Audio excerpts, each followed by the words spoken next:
Welcome to another edition of Turn 6 Garage, and today I'm reviewing a 2022 Toyota Camry Hybrid.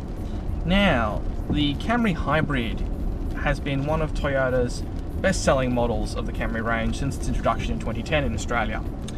And it used to be made here until 2017, and now from 2017 onwards it's been made in Japan. Now, the Camry Hybrid has always been a bit of a cult favourite with taxis, Ubers, VHA, any form of fleet. Government agencies love these things, and anyone who's looking to salary package a car for under $40,000 as a company car. So it's a sort of car that appeals to all the corporates and all the business drivers. So what do they see in this car? Because you see these everywhere. Doesn't matter whether it's police, taxi, Uber, government, fleet, rental, everything. Well, one thing's for certain about this thing: it's amazingly quiet. Being a hybrid, it's not the loudest thing. It's got the electric motor and the petrol motor. And the other thing to say about it is the electric motor is what you accelerate with, and then the petrol engine takes off. So the acceleration is a bit like a train. Sounds a bit like a train, not so much like a car. But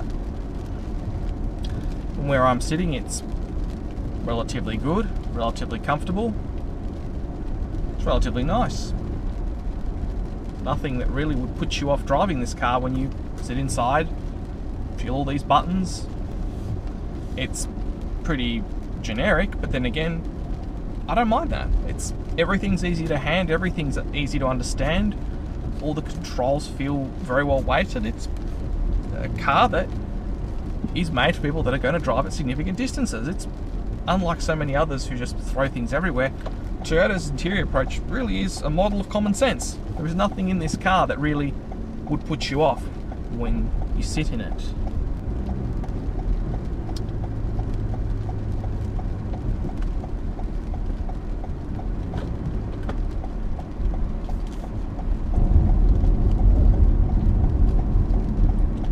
But sitting in the car is one thing, driving it is another.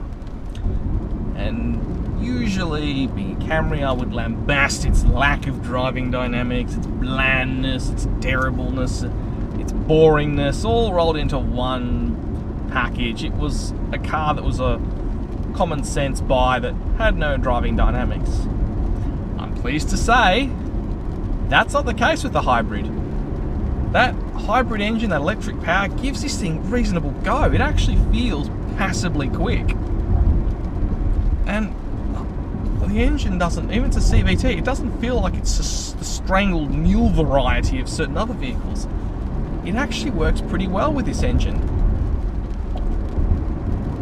And at high speed, 80 kilometers an hour, on a not so nice road like this one that's full of undulations, it doesn't feel like it's going to come out from under you. It feels very well planted, it feels very solid.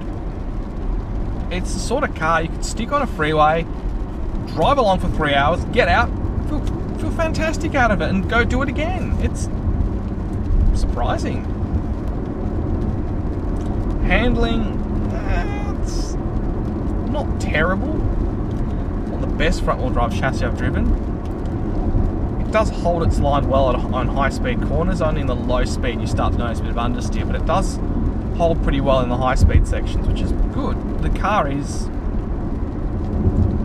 it's aimed at reps, it's aimed at business, it's aimed at governments, it's aimed at taxi drivers, and it's a car that could wear all those hats well. Like, if you were being offered one of these as a company car, you should take it. There are far worse cars out there than this. But what if you're not spending the business's money? Should you buy it as a private buyer? Well, I think you should at least think about it.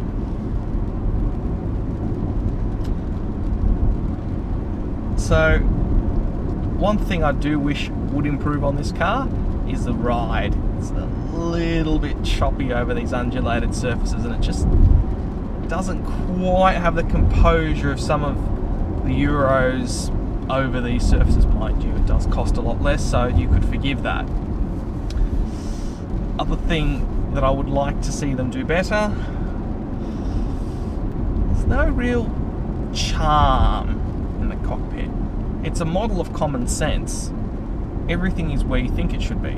Everything feels like it should feel. There's no surprise to it, and it's just is what it is. It feels bland. Its blandness is lacking character. But behind the wheel, it doesn't feel as bland as some of the others, but again, just wish it was a bit more interesting. If you are all about dollars and cents and want the cheapest, most fuel efficient car for its size that would have a decent longevity, dust to dust life, you couldn't do much better than one of these. Yes, it's a CVT, but these eCVTs are relatively reliable vis-a-vis compared to the normal CVTs. There's nothing on this car that's really going to break. Of course, you should change the transmission fluid every 50, 60,000 kilometers to ensure it does last, but there's nothing else here that's going to break. It's not perfect in terms of plastics. There's still a bit of hard touch plastics here and there, and this steering wheel, I wish it was a little softer, but you could fault it for what it is.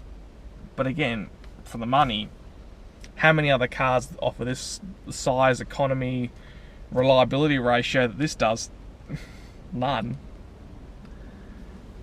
Having driven it though, I understand why it's perfect for taxis and Ubers. It's spacious, it's comfortable, it's easy to drive, easy to run. It's fuel efficient. It's relatively reasonable to buy in terms of cost. It's relatively reasonable in terms of maintenance. It's simply common sense on wheels.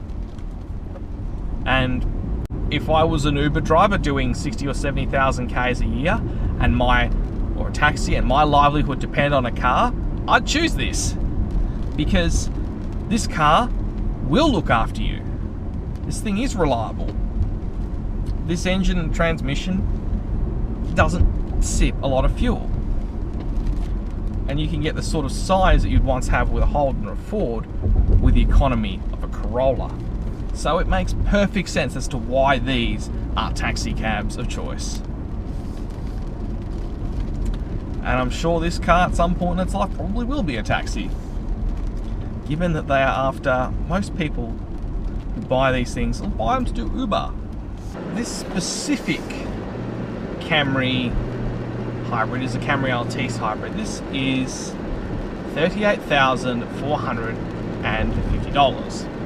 And you get a reasonable amount of car for your money. It's not some small SUV for the money. If I was looking for a family car for under 40 grand, this would be high up on my list. I mean, I know it's bought by fleets and company drivers and taxis and police officers and sales reps and rental car companies, but there's a very good reason why they buy this car. Because now with the Holden and the Ford gone, Commodore and Falcon gone, what do you have?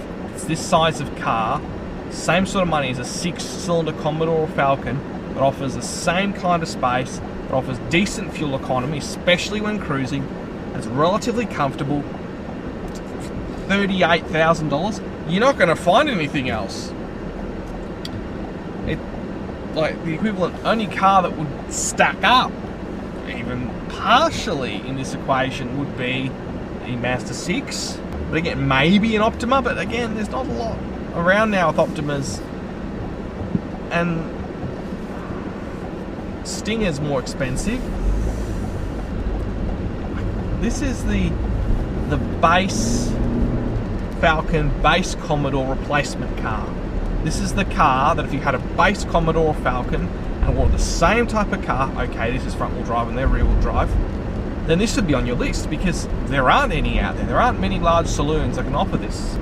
If I wasn't interested in cars and just needed a car that fits the dictionary definition of a car and is relatively refined, well, I can think of worse cars than this. It's the automotive equivalent of a cardigan. It does its job. Not the best thing in the world, the worst thing in the world. It's reasonable, reasonably priced, and reasonably comfortable. So, it is a cardigan. Which is typical because many Camry drivers love wearing cardigans. It's the cardigan car. It's